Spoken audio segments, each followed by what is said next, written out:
ಅಂದ್ರೆ ಒಂದು ಕನಸು ನಿಮ್ದು ಮಂದಾರ್ತಿ ಮೇಳ ಬಿಡೋ ಕಾರಣ ಅಂತ ಹೇಳಿದ್ರೆ ಇಲ್ಲಿ ಮಂದಾರ್ತಿ ಮೇಳದಲ್ಲಿ ಸ್ವಲ್ಪ ಸಂಬಳದ ವಿಚಾರದಲ್ಲಿ ಅವರಿಗೂ ನನಗೆ ಸಂಬಳ ಜಾಸ್ತಿ ಬೇಕಂತ ನಾನು ದೂರ ನಾನು ಪೂರೈಸೋದಿಲ್ಲ ಅಂತ ನಾನು ಒತ್ತಾಯ ಮಾಡಿದೆ. ಅವಾಗ ನಿಮ್ಗೆ ಅಷ್ಟು ಕೊಡಕ್ ಬರೋದಿಲ್ಲ ಅಂತ. ಸರಿ, ಯಾಕಂದ್ರೆ ನಾನು ಬೇರೆ ಮೇಳಕ್ಕೆ ಹೋಗ್ತೇನೆ.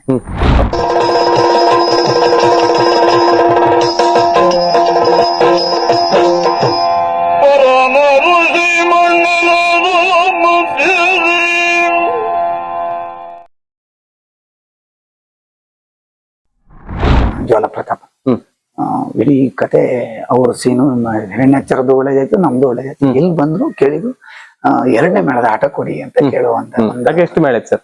ಅವಾಗ 4 ಮೇಳ ಇತ್ತು. 4 ಎರಡನೇ ಮೇಳದ ಆಟ ಕೊಡಿ ಅಂತ ಕೇಳುವ ಡಿಮ್ಯಾಂಡ್. ಎಷ್ಟೋ ಸರ್ತಿ ಆದ ಜಾಗದಲ್ಲಿ ಇಲ್ಲೇ ಮಂದಾರ್ತಿ ಪರಿಸರದಲ್ಲಿ 4-5 ಆಟ ಆಗಿತ್ತು ಜ್ವಾಲ ಚೆನ್ನಾಗಿ. ಅಂದ್ರೆ ಅಷ್ಟು ಚೆನ್ನಾಗಿ ಮೂಡಿ ಬಂದಿತ್ತು. ಅದು ಅಮ್ಮನ ದಯ. ನಾವು ಅಮ್ಮ ಪ್ರಯತ್ನಕ್ಕಿಂತ ಅವಳ ದಯ ಇಲ್ದಿದ್ರೆ ಸಾಧ್ಯ ಇಲ್ಲ. ಹಾಗಾಗಿ ನಮ್ಗೆ ಇಲ್ಲಿ ತನಕ ತಾಯಿ ತಂದಿದ್ದಾರೆ. ಅಂದ್ರೆ ಆ ಸಮಯದಲ್ಲಿ ನೀವು ಮಂದಾರ್ತಿ ಅವಾಗ ನಮ್ಮ ಪಾಸ್ ಆಗ್ಬೇಕು. ಮತ್ತೆ ನೀವು ಅಂದ್ರೆ ಮಂದಾರ್ತಿ ಮಾಡಿದ್ರಿ. ಆಗ ಬಂದವರು ಎಷ್ಟು ವರ್ಷ ಇದ್ರಿ? ಆ ವರ್ಷ ಬಂದಾಗ ನೆಕ್ಸ್ಟ್ ಒಂದು 4-5 ವರ್ಷ ನಾನು ಇದು ಒತ್ತು ಮಾಡಿದೆ. ಅಲ್ಲ, ಅಲ್ಲೇ ಇದ್ರಿ ಮಂದಾರ್ತಿಯಲ್ಲೇ ಕಂಟಿನ್ಯೂ. ಕಡೆ ಅದ್ರ ಮೇಲೆ ಎಲ್ಲೂ ಹೋಗಿಲ್ಲ ನೀವು? ಹೋಗಿದ್ದೀನಿ 3 ವರ್ಷ. ಈಗ ನೀವು ಮಂದಾರ್ತಿಯಲ್ಲಿ ಈಗ ಮತ್ತೆ ಬಂದಿದ್ದೀನಿ. ಈಗ 2 ವರ್ಷ. ಮಂದಾರ್ತಿಯಲ್ಲಿ ಆಗ ಇದ್ದವರು ನಂತರ ಒಂದು ಎಷ್ಟು ವರ್ಷ ಇದ್ರಿ ಆ ಸಮಯದಲ್ಲಿ? ಅಲ್ಲಿಂದ 14 ವರ್ಷ ಇಲ್ಲೇ ಉಳಿದೆ ನಾನು. ನೀವು ಕಮಲಶಿಲಿಂದ ಬಂದವರು 14 ವರ್ಷ ಮಂದಾರ್ತಿ ಮೇಳದಲ್ಲಿ ಸರ್. ನಿಮ್ಗೆ ತುಂಬಾ ಭಾಗವತರು ಒಡನಾಟ ಆಗಿದೆ. ಯಾರೆಲ್ಲ ಇದ್ರು ಸರ್? ಹೆರಂಜಲ್ ಗೋಪಾಲಗಾಣಿಗರು ನಮ್ಗೆ ಸಿಕ್ಕಿದ್ರು. KP ಅವರು 2 ವರ್ಷ ಸಿಕ್ಕಿದ್ರು. ನಗರ ಸುಬ್ರಹ್ಮಣ್ಯಾಚಾರ್ಯ 2 ವರ್ಷ ಸಿಕ್ಕಿದ್ರು. ಮತ್ತೆ ಪರಮೇಶ್ವರ್ ನಾಯ್ಕ, ನಾಗೇಶ್ ಕುಲಾಲ್ ಎಲ್ಲ ಭಾಗವತರು ನಮ್ ಜೊತೆಗೆ ಬರೋತ್ತಿಗೆ ಇಲ್ಲಿ ಒತ್ತು ಭಾಗವತರಾಗಿದ್ರು. ಅವ್ರ ಜೊತೆ ನಾ ಸೇರ್ಕೊಂಡೆ. ನಂತರ ಅವರೆಲ್ಲ ಮೇನ್ ಭಾಗವತರಾದ್ರು, ಸೀನಿಯರ್ ಇದ್ರು. ಕಡೆಗೆ ಅವ್ರಿಗೆ ನಾನು ಒತ್ತು ಭಾಗವತರು ಮಾಡಿದೆ. ನಿಮ್ಮ ಊರ್ನವ್ರು ಸರ್? ನಗರ ಸುಬ್ರಹ್ಮಣ್ಯಾಚಾರ್ಯ. ಅವ್ರ ಬಗ್ಗೆ ಒಂದೆರಡು ಅಂದ್ರೆ ಹೀಗೆ ಅಂದ್ರೆ ಕಲಾವಿದನಾಗಿ ಅವ್ರ ಬಗ್ಗೆ ಬೇರೆ ನಮ್ಗೆ ಬೇಡ, ವೈಯಕ್ತಿಕ ಬೇಡ. ಕಲಾವಿದ ಅಂತ ಹೇಳಿದ್ರೆ ಅವರು ಒಂಥರ ಅವರು ಪದ್ಯದಲ್ಲಿ ಭಾವ ಮೂಡಿ ಬರ್ತಿದ್ರು.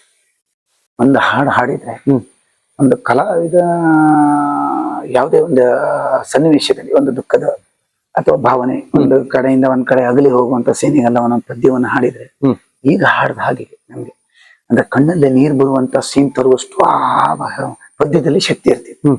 ಆ ಶಕ್ತಿ ಹಾಕಿ ನಮ್ಗೆಲ್ಲ ಹಾಡಕ್ಕಷ್ಟು ಬರೋದಿಲ್ಲ ಅಂತ ನನ್ನ ಮನಸ್ಸು.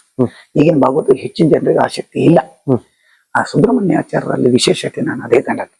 ಅಂದ್ರೆ ಪದ್ಯಕ್ಕೆ ಆ ಭಾವನೆಯ ತುಂಬುವ ಶಕ್ತಿ ಅವರಲ್ಲಿ ಹೆಚ್ಚು. ಬೇರೆ ಎಲ್ಲಾ ಭಾಗವತಗಳಿಗಿಂತನೂ ಅದು ನಾವು ದಾನೇಶ್ವರ ಬಿಟ್ರೆ ಈಗಿನ ಭಾಗವತರು ತುಂಬಾ ಜನ ಇದ್ದಾರೆ. ಒಳ್ಳೊಳ್ಳೆ ಭಾಗವತರು ಇದ್ದಾರೆ. ಈಗಲೂ ಸ್ವರದ ಅತ್ಯುತ್ತಮವಾದ ಸ್ವರದ ಭಾಗವತರು ಇದ್ದಾರೆ. ಆದ ರೀತಿ ಕಲಾವಿದರಿಗೂ ಮತ್ತು ಪ್ರೇಕ್ಷಕರಿಗೂ ಅಲ್ಲಿರುವಂತ ರಂಗದ ಒಳಗಿರುವಂತವರಿಗೂ ಮತ್ತು ಕಲಾವಿದರಿಗೂ ಕೇಳಿ ಮನಸ್ಸಿಗೆ ತೃಪ್ತಿ ಆಗುವಂತ ಭಾಗವತ ಅಂದ್ರೆ ಸುಬ್ರಹ್ಮಣ್ಯಾಚಾರ್ಯ. ಅಂದ್ರೆ ಆ ಭಾವನೆಯನ್ನು ತುಂಬಾ ಶಕ್ತಿ ಇರುವಂತ ಭಾಗವತ ಅಂದ್ರೆ ಸುಬ್ರಹ್ಮಣ್ಯಾಚಾರ್ಯ. ಅವರು ಯಾವ ರಾಗವನ್ನು ಈ ದುಃಖದ ರಾಗವನ್ನು ಶೃಂಗಾರಕ್ಕಾಗಿ ಪಾಸ್ ಮಾಡುವಂತ ಒಂದು ಯೋಗ್ಯತೆ ಇರುವಂತ ಭಾಗವತ. ಅದು ಎಲ್ರಿಗೂ ಆಗಲ್ಲ. ನಾವೆಲ್ಲ ಈಗ ಹಾಡ್ಲಿಕ್ಕೆ ಹೋದ್ರೆ ಅದು ದುಃಖವೇ ಆಗ್ಬಿಡತ್ತೆ. ಅವರು ಆ ದುಃಖದ ರಾಗವನ್ನು ಹಾಕಿ ಶೃಂಗಾರ ಮಾಡಿ ತೋರಿಸ್ತಿದ್ರು. ಅದು ಅವರ ಟ್ಯಾಲೆಂಟ್. ಅದು ಜನರಿಗೆ ಖುಷಿ ಆಗ್ತೈತ ಹಾಡು. ಹಾಗೆ ಒಳ್ಳೊಳ್ಳೆ ರಾಗಗಳನ್ನು ಹಾಕ್ತಿದ್ರು. ಒಳ್ಳೆ ಭಾವನೆ ಹೆಚ್ಚು ಒತ್ತು ಕೊಡ್ತಿದ್ರು. ನಿಮ್ಮೊಟ್ಟಿಗಿದ್ರು ಅವರು? ನಾನು ಅವ್ರಿಗೆ 2 ವರ್ಷ ಒತ್ತು ಭಾಗವತಿಕೆ ಮಾಡಿದ್ದೆ. ಅವಾಗ ಏನಾಗ್ತಿತ್ತು ಅಂದ್ರೆ ಅವ್ರು ರಜೆ ಮಾಡ್ತಿದ್ರು. ಒಂದೊಂದಿನ ರಜೆ ಮಾಡಿದ ಕೂಡ ನಮ್ಗೆ ಕೈಕಾಲು ಬಿಡ್ತಿತ್ತು. ಅವ್ರು ಹಾಡ್ಬೇಕಲ್ಲ ಹಾಡ್ಲಿಕ್ಕೆ ಆಗ್ತಿರ್ಲಿಲ್ಲ, ಆಗೋದಿಲ್ಲ. ಸಾಧಾರಣ ಹಾಗೆ ಹಾಡಿದ್ರು ಕಲಾವಿದರು ಹೋಗ್ತಿರ್ಲಿಲ್ಲ, ಪ್ರೇಕ್ಷಕರಿಗೆ ಅದು ಗೊತ್ತಾಗ್ತಿರ್ಲಿಲ್ಲ. ಇಲ್ಲಿ ದಿನ ಅನುಭವಿಸಿದಂತ ಕಲಾವಿದರು ಇದ್ರಲ್ಲ, ಇವತ್ತಾಗ್ಲಿಲ್ಲ ಅಂತ ಮುಖ ಮುರಿತಾರೆ. ಆ ಕಾಲ ಇತ್ತು. ನಮಗ್ ಭಯ, ಅಯ್ಯೋ ಕಲಾವಿದರು ಮುಖ ಮುರಿತಾರೆ, ನಾನು ಯಾಕೆ ಪದ್ಯ ಹೇಳಿ ಬೆಳಗ್ ಮಾಡೋದು ಅನ್ನೋ ಭಯ ಇರ್ತಿತ್ತು. ಅವ್ರು ರಜೆ ಮಾಡಕ್ಕೆ ಬಿಡ್ತಿರ್ಲಿಲ್ಲ. ನಾನು ಎಲ್ಲೋ ಅಪರೂಪ ಆದ್ರೂ ಒಂದೊಂದೇನ ರಜೆ ಮಾಡಿದೆ ಅಂತ. ಅವ್ರು ಇಲ್ಲದೆ ಇದ್ರೆ ನಮ್ಮ ಹತ್ರ ಆಗೋದಿಲ್ಲ ಅನ್ನೋ ಒಂದು ಸಾಮರ್ಥ್ಯ ಭಾಗವತ. ಅದರಲ್ಲಿ 2 ಮಾತಿಲ್ಲ. ನಿಮ್ಮ ರಂಗದಲ್ಲಿ ಮತ್ತೆ ಉದಾಸೀನ ಅನ್ನೋದೇ ಇಲ್ಲ. ಸಣ್ಣ ಇಷ್ಟ ನಾನು ಅದನ್ನು ಅವರಿಂದನೇ ಕಲ್ತದ್ದು. ಸಣ್ಣ ಮಕ್ಕಳ ರಂಗಸ್ಥಳಕ್ಕೆ ಹೋದ್ರು ಅವರಿಗೆ ಅಲ್ಲಿ ಗೌರವ ಕೊಡ್ಬೇಕು, ಅವ್ರನ್ನ ಯಾವ ರೀತಿ ಕೊಣಿಸ್ಬೇಕು, ಯಾವ ರೀತಿ ಅವ್ರಿಗೆ ಬೆಲೆ ಕೊಟ್ಟು ಅವ್ರನ್ನ ಒಂದು ಕಲಾವಿದನಾಗಿ ತೋರಿಸಿ ಈಚೆ ಕಳಿಸ್ಬೇಕು ಅನ್ನೋದನ್ನ ನಾನು ಸುಬ್ರಹ್ಮಣ್ಯಾಚಾರ್ಯ ಹತ್ರನೇ ಕಲ್ತೆ. ಯಾಕಂದ್ರೆ ಅವ್ರು ಹಂಗ್ ಮಾಡ್ತಿದ್ರಲ್ಲ, ನಾವು ಹೆಂಗ್ ಮಾಡಿದ್ರೆ ಒಂದು ಎಲ್ಲಾ ಕಲಾವಿದರಿಗೂ ನಾವು ಒಂದು ಬೆಲೆ ಕೊಟ್ಟ ಹಾಗೆ. ಕೆಲವು ಹೆಚ್ಚಿನ ಭಾಗವತರು ಏನ್ ಮಾಡ್ತಾರ ಅಂತ ಹೇಳಿದ್ರೆ ದೊಡ್ಡ ದೊಡ್ಡ ಕಲಾವಿದರಿಗೆ ಮಾತ್ರ ಪದ್ಯಗಳನ್ನ ಚೆನ್ನಾಗಿ ಹೇಳ್ತಾರೆ. ನಮ್ಮ ಮಂದರ್ತಿ ಮೇಳದಲ್ಲೂ ಇದೆ ಅದು, ಎಲ್ಲ ಮೇಳದಲ್ಲೂ ಇದೆ. ಸಣ್ಣ ಕಲಾವಿದರನ್ನ ಹೆಚ್ಚು ಗಮನಿಸುವುದಿಲ್ಲ. ಅವರಿಗೂ ನ್ಯಾಯ ಕೊಟ್ಟು ಒಂದು ಪದ್ಯವನ್ನ ಇದ್ರಲ್ಲೇ ಒಂದು ಪದ್ಯವನ್ನ ಚೆನ್ನಾಗಿ ಮಾಡಿ ಹೇಳಿ ಒಂದು ಅವಕಾಶ ಕೊಟ್ಟು ತೋರಿಸುವ ಹಾಗೆ ಮಾಡ್ಬೇಕು. ಪ್ರೇಕ್ಷಕರು ನೋಡಿ ಅಡ್ಡಿಲ್ಲ, ಇವ್ರಿಗೂ ಅಡ್ಡಿಲ್ಲ ಅನ್ನೋ ತರ ಮಾಡಿ ನಾವು ಈಚೆ ಕಳಿಸಿದ್ರೆ ಅವರು ಬೆಳಿತಾರೆ. ಮುಂದೆ ಯಕ್ಷಗಾನಕ್ಕೆ ಒಳ್ಳೇದು. ಆ ನಿಲುವು ಸುಬ್ರಹ್ಮಣ್ಯಾಚಾರ್ಯ ಹತ್ರ ಇತ್ತು. ನಂಗೆ ಅದು ಸ್ವಲ್ಪ ಮೈ ಹೊಡ್ತದೆ, ಇಷ್ಟ ಆಗಿ ಅದನ್ನ ತಗೊಂಡಿದ್ದೀನಿ. ನಾನು ನಮ್ಮ ರಂಗಸ್ಥಳದ ಮಕ್ಕಳಿಗೆ ಯಾರಿಗೂ ಯಾವತ್ತೂ ಅನ್ಯಾಯ ಮಾಡೋದಿಲ್ಲ. ನಮ್ಮ ರಂಗಸ್ಥಳಕ್ಕೆ ಬಂದ್ಮೇಲೆ ಒಂದ್ ಪದ್ಯ ಹಾಕದೆ ಈಚೆ ಕಳ್ಸೋದಿಲ್ಲ. ಅದನ್ನ ಇಟ್ಕೊಂಡಿದ್ದೀನಿ ನಾನು. ಒಳ್ಳೇದನ್ನ ಹಾಗೆ ಅಂದ್ರೆ ನಿಮ್ಮ ಊರ್ನವ್ರು ಅದಕ್ಕೆ ಕೇಳಿದ್ನ ಅದೊಂದು ಭಾರಿ ನಗರದವ್ರೆ. ಒಳ್ಳೆ ಭಾಗವತ, ಚಿನ್ನದಂತ ಭಾಗವತ ಬೇಕಿತ್ತು. ಹೌದು, ಅರ್ಧ ವಯಸ್ಸದಲ್ಲಿ ಒಳ್ಳೊಳ್ಳೆಯವರ ಕಲಾವಿದರೆಲ್ಲ ಹೇಗೆ ಹೌದು, ನೀವು ದುರ್ವ್ಯಸನಕ್ಕೆ ಸಿಲುಕಿ ಪೌರಾಣಿಕ ಎಲ್ಲ ದುರ್ವ್ಯಸನಕ್ಕೆ ಸಿಕ್ಕಿ ಕಲಾವಿದರು ಒಳ್ಳೊಳ್ಳೆ ಕಲಾವಿದರು ಕೈ ತಪ್ಪಿತ್ತು ನಮ್ಗೆ. ಅಲ್ಲಿರೋ ಅವರಿಂದ ನಾವು ಕಲಿಯೋದು ತುಂಬಾ ಇತ್ತು, ಪ್ರೇಕ್ಷಕರಿಗೂ ಬೇಕಿತ್ತು, ಮುಂದಿನ ಯಕ್ಷಗಾನ ಪೀಳಿಗೆಗೂ ಅಗತ್ಯ ಇತ್ತು. ಹೌದೌದು, ಅಗತ್ಯ ಹೋದ್ರು ಎಲ್ಲರೂ. ಇವರು ಸಣ್ಣ ವಯಸ್ಸು, ಏನ್ ಬಾರಿ ಏನಿಲ್ಲ, 45 ವರ್ಷದೊಳಗೆ ತಿಳ್ಕೊಂಡಿದ್ದಾರೆ. ಅವರು ಒಂದ್ 30-32 ವರ್ಷದೊಳಗೆ ತಿಳ್ಕೊಂಡಿದ್ರು. ಅವ್ರು 42 ವರ್ಷ ಅಂದ್ರೆ ಒಂದು 20-25 ವರ್ಷ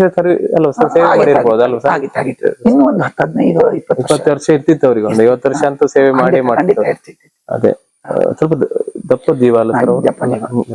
ಹೌದು, ನಾನು ಕೇಳಿದ್ದೇನೆ ಹಾಡೆಲ್ಲ ಕೇಳಿ, ಒಳ್ಳೆ ಕಂಠ ಒಳ್ಳೆ ಇದೆ. ಅಂದ್ರೆ ನೀವು ನಗರದವರು, ಆದ್ರಿಂದ ಅವ್ರು ಈಗ ನಮ್ಮೊಂದಿಗಿಲ್ಲ, ಅವ್ರ ಬಗ್ಗೆ ಸ್ವಲ್ಪ ತಿಳಿಯೋಣ. ಅವ್ರ ಸಂಸಾರ ಜೀವನದಲ್ಲಿ ನಾನು ನನ್ಕಿಂತ ಒಂದ್ ಕ್ಲಾಸ್ ಹೆಚ್ಚು. ನಾನು 8ನೇ ತರಗತಿಗೆ ಪ್ರೌಢಶಾಲೆಗೆ ಹೋದಾಗ ಅವ್ರು 9ನೇ ತರಗತಿಯಲ್ಲಿ. ಕೇಂದ್ರದಲ್ಲೂ ನನ್ಕಿಂತ 2 ವರ್ಷ ಸೀನಿಯರ್ ಅವರು ಬಿಡೋ ವರ್ಷ ನಾವು ಹೋಗಿದ್ದು. ಊರ್ನವ್ರೆ ಆದ್ರೆ ತುಂಟ ಮೊದ್ಲಿಂದ ಸ್ವಲ್ಪ ನಮ್ಮ ಹಾಗೆ ನಾವು ಯಾರೋ ಬೈತಾರ ಅಂತ ಭಯ ನಮ್ಗೆ. ಆ ಭಯ ಇರ್ಲಿಲ್ಲ ಅವರಿಗೆ. ಎಲ್ಲಕ್ಕೂ ಒಂದು ಆ ತುಂಟ ಗುಣ ಇತ್ತು. ಖಂಡಿತ ಸರ್. ಅಂದ್ರೆ ಉತ್ತಮ ಭಾಗವತ. ಅದೇ ನೀವು ಅಲ್ಲಿಗ ಮಂದಾರ್ತಿಲಿ ಅವ್ರ ಜೊತೆಗಿದ್ದು ಕಲ್ತ್ರಿ, KP ಹೆಗ್ಡೆ ಅವ್ರ ಜೊತೆ ಇದ್ದು ಕಲ್ತ್ರಿ, ಮತ್ತೆ ರಂಜಲ್ರು ಮತ್ತೆ ಗೋಪಾಲ್ ಗಾಂಧಿ ಗುರುಗಳೇ ಎಲ್ಲ ಸಿಕ್ಕಿದ್ರು. ಹೌದು, ಒಳ್ಳೆ ಭಾಗವತ ರಂಜಲ್ರು, KP ಹೆಗ್ಡೆ ಅಲ್ಲ ಸರ್. ಹಾಗೆ ಅಲ್ಲಿ ನೀವು 13 ವರ್ಷ ಇದ್ರಿ ಅಂತ. ನಂತರ 14 ವರ್ಷ ಇದ್ದೆ. ನಂತರ 3 ವರ್ಷ ನಾನು ಮಾವಿನಕಟ್ಟೆ. ಯಾಕೆ ಬಂದ್ರಿ ಸರ್? ಅಂದ್ರೆ ಒಂದು ಕನಸು ನಿಮ್ದು ಮಂದಾರ್ತಿ ಮೇಳ ಬಿಡೋ ಕಾರಣ ಅಂತ ಹೇಳಿದ್ರೆ, ಇಲ್ಲಿ ಮಂದಾರ್ತಿ ಮೇಳದಲ್ಲಿ ಸ್ವಲ್ಪ ಸಂಬಳದ ವಿಚಾರದಲ್ಲಿ ನನಗೂ ನನಗೆ ಸಂಬಳ ಜಾಸ್ತಿ ಬೇಕಂತ, ನಾನು ದೂರನೋ ನಾನು ಪೂರೈಸೋದಿಲ್ಲ ಅಂತ ನಾನು ಒತ್ತಾಯ ಮಾಡಿದೆ. ಅವಾಗ ನಿಮ್ಗೆ ಅಷ್ಟು ಕೊಡಕ್ ಬರೋದಿಲ್ಲ. ಸರಿ, ಯಾಕಂದ್ರೆ ನಾನು ಬೇರೆ ಮೇಳಕ್ಕೆ ಹೋಗ್ತೇನೆ. ಅವರು ಕಾಯಂ 14 ವರ್ಷದಲ್ಲಿ ಈ ವ್ಯಕ್ತಿ ಇದ್ದವರಾದ್ರಿಂದ ಖಂಡಿತ ಬಿಡೋದಿಲ್ಲ, ಇದು ಸುಮ್ಮನೆ ನಮ್ಗೆ ಹೆದರ್ಸಕ್ ಹೇಳಿದ್ರ ಅಂದ್ರೆ ಸುಮ್ಮನೆ ಆದ್ರು. ನಾನ್ ತಕ್ಷಣ ಮೂಲಂಗ್ ಮಾಡ್ಲಿಲ್ಲ. ನಾನ್ ನೋಡುವ ಮಾತಾಡುವ ಅಂದ್ರು. ಇಲ್ಲ, ನಾನು ಈಚಿಂದ ಆಚೆ ಹೊರಗೆ ಕಾಲಿಟ್ಟ ನಂತರ ನಾನು ಹೇಳಲಿಕ್ಕೆ ಆಗುದಿಲ್ಲ. ಯಾರ ಕರೆದ್ರೆ ಯಾವ ಮೇಳಕ್ಕೂ ಹೋಗ್ತೇನೆ, ಇಂಥ ಮೇಳಕ್ಕೆ ಹೋಗ್ತೀನಿ ಅಂತ ಹೇಳಿಲ್ಲ. ಅದಕ್ಕಾದ್ರೂ ಹೋಗ್ಬಿಡ್ತೀನಿ ಮಾರ್ರೆ ಅಂದೆ. ನೋಡುವ ಅಂತ ಹೇಳಿ ನಾನು ತಕ್ಷಣ ಮಾಡಿದಿನೇನೆ ಮಾವಿನಕಟ್ಟೆ ಹೋಗಿ ಮಾತಾಡ್ ಬಂದೆ. ಒಳ್ಳೆ ಸಂಬಳ, ಇಲ್ಲಿನಿಂದ 50,000 ರೂಪಾಯಿ ಸಂಬಳ ಹೆಚ್ಚು ಕೊಟ್ಟು. 50,000? ಹೌದು, ಇಲ್ಲಿಗಿಂತ ಜಾಸ್ತಿ, ಇಲ್ಲಿನಕ್ಕಿಂತ ಜಾಸ್ತಿ ಕೊಟ್ಟು. ಅವತ್ ಸಂಜೆನೆ ಬಂದವ ಹೇಳಿದೆ ಮ್ಯಾನೇಜರ್ ಹತ್ರ, ಮ್ಯಾನೇಜರ್ ನನ್ ಬದ್ಲಿ ಜನ ನೋಡ್ಕೊಡಿ, ನಾನ್ ಬೇರೆ ಮೇಳ ಮಾತಾಡಿದೆ, ಇಲ್ಲಿಂದ ಒಂದು 50,000 ರೂಪಾಯಿ ಸಂಬಳ ಜಾಸ್ತಿ ಸಿಕ್ ಮಾಡಿ ನಾನು ಅಲ್ಲಿ ಹೋಗಿದ್ದೀನಿ. ಮಾವಿನಕಟ್ಟೆ ಮೇಳಕ್ಕಾಯ್ತು ನಿಜ.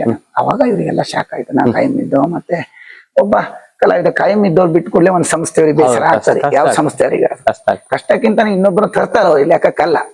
ಆದ್ರೂ ತಂದವ ಹೇಗಿರ್ತಾನೆ ಅನ್ನೋದು ಮುಖ್ಯ. ಸೆಟ್ ಆದವರು ಇರ್ತಿದ್ರಲ್ಲ ಅನ್ನೋದೊಂದು ಮನೋಭಾವ ಇರ್ತಿತ್ತು. ಒಳ್ಳೆ ಪ್ರೀತಿಯಲ್ಲಿ ಇತ್ತು. ನಾವು ಎಲ್ಲೂ ನಮ್ದು ಡ್ಯಾಮೇಜ್ ಇಲ್ಲ. ನಾನು ಎಲ್ಲೂ ಯಾವುದೇ ಸಂಸ್ಥೆಗೆ ಧಕ್ಕೆ ಆಗುವಂಥದ್ದು, ಮತ್ತೆ ಮ್ಯಾನೇಜರಿಗೂ ಕಲಾವಿದರಿಗೂ ಅಥವಾ ದೇವಸ್ಥಾನದವರಿಗೂ ತೊಂದರೆ ಕೊಡೋದಿಲ್ಲ. ನಮ್ಮಿಂದ ತೊಂದರೆ ಆಗೋದಿದ್ದರೂ ಜಾಗ್ರತೆ ಮಾಡ್ತೇನೆ ನಾನು, ತೊಂದರೆ ಆಗ್ಬಾರ್ದು ಅಂತ ತಡೆಗಟ್ಟೆ. ಅವ್ರಿಗೆ ತೊಂದರೆಗೆ ನಾನು ಯಾವಾಗ್ಲೂ ವ್ಯವಸ್ಥೆ ಮಾಡೋದು. ಅದೊಂದು ಪ್ರೀತಿ ಇತ್ತು ಅವ್ರಿಗೆ. ಅದನ್ನ ಬಿಟ್ಟು ಹೋದೆ. ಕಡೆಗೆ ಹೋಗಿ ಒಂದೇ ವರ್ಷಕ್ಕೆ ಇಲ್ಲಿ ಬನ್ನಿ ಅಂತ ಒತ್ತಾಯ ಮಾಡಿದ್ರು. ಅಲ್ಲಿ ಮೇನ್ ಭಾಗವತ್, ಇಲ್ಲೂ ಮೇನೆ ಇದ್ದಿದ್ದು, ಅಲ್ಲೂ ಮೇನೆಗೆ ಹೋದೆ. ಅಲ್ಲಿ ನನಗೆ ತಿಮ್ಮಪ್ಪ ದೇವಾಡಿಗ ಅಂತ ಮತ್ತೆ ಸುಬ್ರಹ್ಮಣ್ಯನ್ ಅವರು ಇದ್ರು. ಅವರು ನನ್ಗೆ ಗೊತ್ತಾಗ ಅವ್ರು ಸೀನಿಯರ್ ಪಾಪ ಗುರುಗಳು. ಆದ್ರೂ ಅಲ್ಲಿ ಈಗಿನ ನಿಮ್ಗೆ ಗೊತ್ತಲ್ಲ, ಈಗಿನ ಯಕ್ಷಗಾನದಲ್ಲಿ ವಿದ್ಯೆಕ್ಕಿಂತ ಅವರು ಪ್ರೇಕ್ಷಕರು ಯಾರನ್ನ ಹೆಚ್ಚು ಗೊತ್ತಿರ್ತಾರೆ ಅವರಿಗೆ ಪೋಸ್ಟ್ ಕೊಡೋ ಕ್ರಮ ಇದೆಯಲ್ಲ, ಹಾಗೆ ಸೀನಿಯರ್ ಆದ್ರೂ ಕಡೆ ನಾನು ಅವ್ರ ಹತ್ರ ಆಶೀರ್ವಾದ ತಗೊಂಡು, ಗುರುಗಳೇ ಒಂಚೂರು ಆಶೀರ್ವಾದ ಮಾಡ್ಬೇಕು ನಮ್ಗೆ, ಇಲ್ಲಿ ಪರಿಸರ ಅದು ಇದು ನೀವು ಹೇಳ್ಕೊಟ್ಟು ಸ್ವಲ್ಪ ಪ್ರಸಂಗದಲ್ಲಿ ನನ್ ಬೆಳ್ಸಕ್ಕಂತ ಕೇಳ್ಕೊಂಡು ಪಾಪ ಅವರು ನಮ್ಗೆ ಒಳ್ಳೆ ರೀತಿಯಿಂದ ಇದು ಮಾಡಿದ್ರು, ಹೆಲ್ಪ್ ಕೊಟ್ಟಿದ್ರು. ಲಾಸ್ಟ್ ನಾನು ಹೋಗ್ತಿದ್ದೆ, ಮೇನ್ ಭಾಗವತಿ ನಂಗೆ ಕೊಟ್ಟಿದ್ದೆ. ಅಲ್ಲಿ ಮೇನ್ ಭಾಗ 3 ವರ್ಷ ಮಾಡಿದ್ದೆ. 3 ವರ್ಷದ ಮೇಲೆ ಇಲ್ಲಿ ಬಾರಿ